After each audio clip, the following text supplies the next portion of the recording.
May mga kasama tayo ngayong gabi para maghatid ng frontline ng mga balita. Ang host ng nagbabalik na programang Forensics, ang nag-iisang Gas Abelgas.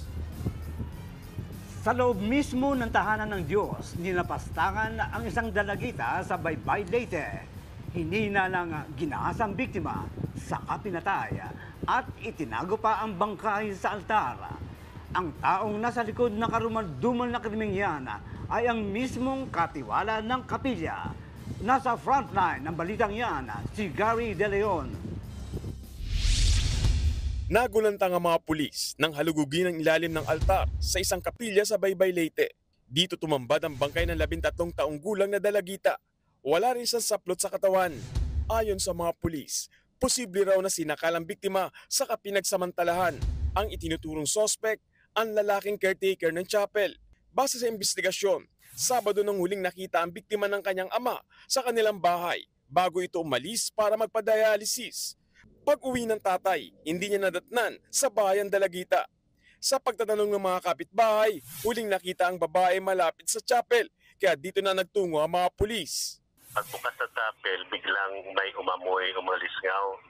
Kaya na-trace nila kung saan yung galing yung amoy.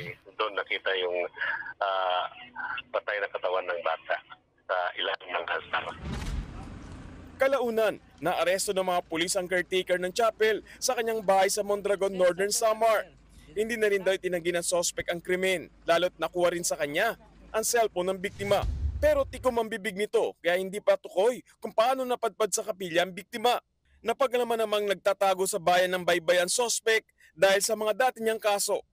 Meron itong kaukulang kaso doon sa Biliran, which is related also sa isang rape case. Merong kaso din po itong particular suspect natin sa Cebu at related pa rin po sa panggagahasa. Naharap ang sospek sa reklamong rape with murder. Nagbabalita mula sa frontline, Gary De Leon, News 5. Mga kapatid, Julius Babaw po. Iba na ang may alam at may pakialam sa panahon ngayon.